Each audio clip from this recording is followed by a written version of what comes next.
వెన్నుపోటుకు brand అంబాసిడర్గా Jagan నిలుస్తారని Anaparthi MLA Nallamilli Ramakrishna Reddy విమర్శించారు. కూటమి ప్రభుత్వం కొలువుదీరి 2 ఏళ్లైన నేపథ్యంలో వైసీపీ శ్రేణులు వికృత చేష్టలతో ర్యాలీలు నిర్వహించడాన్ని ఆయన ఖండించారు. తూర్పుగోదావరి జిల్లా అనపర్తిలో కూటమి కార్యాలయంలో ఎమ్మెల్యే మీడియాతో మాట్లాడారు. 3,000 రూపాయలు పింఛను ఇస్తామని చెప్పి గత వైసీపీ ప్రభుత్వం 5 ఏళ్ల పాటు సాగదీసిందని మండిపడ్డారు.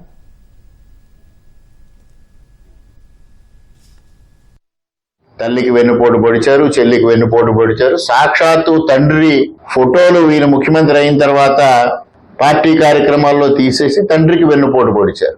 ప్రజలను వెన్నుపోటు పొడిచారు. ఏ విధంగా పొడిచారు? అమ్మఒడి ఎంతమంది పిల్లలు ఉంటే అంతమంది పిల్లలకే అన్నారు. తర్వాత ఒక్క పిల్ల అన్నారు. మరలా దాన్ని 15,000 నుంచి 13,000కి తగ్గించారు. ఆఖరి సంవత్సరం వచ్చేటప్పటికి లేదు. అది వెన్నుపోటు కాదా? మరి రైతు భరోసా ఎంత ఇస్తామన్నారు, ఎంత ఇచ్చారు? 15,000 రూపాయలు ఇస్తానని కేంద్ర ప్రభుత్వం ఇచ్చి 6,000తో కలిసి 13,500కు సరిపెట్టారు. అది రైతులకు వెన్నుపోటు పడడం కాదా?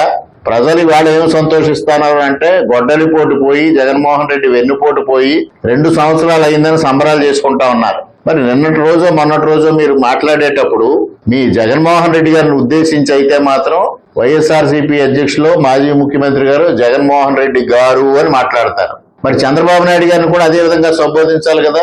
చంద్రబాబు నాయుడు గారి దగ్గరికి వచ్చేటప్పటికి మాత్రం చంద్రబాబు నాయుడు. ఏమిటా సంస్కారం? విభజిత ఆంధ్రప్రదేశ్లో కానీ దేశ రాజకీయాల్లో కానీ కీలక పాత్ర పోషిస్తున్న వ్యక్తి. అటువంటి వ్యక్తిని ఉద్దేశించి మీరు ఏకవచనంతో మాట్లాడడం ఎంతవరకు సమంజసం? చెరువుల గురించి పదే పదే మాట్లాడినా దాడులు చేసేశారు, వైఎస్ఆర్సీపీ వాళ్ళు ఇబ్బంది పెడుతున్నారని లేనిపోని అవాస్తవాలు మాట్లాడినా అవి నిజమవుతాయి అనుకోకండి. రుజువులతో సైతంగా నిరూపించడం జరుగుతుంది. దయించి ఒక్కసారి విషయం అవగాహన చేసుకోమని చెప్తా ఉన్నా.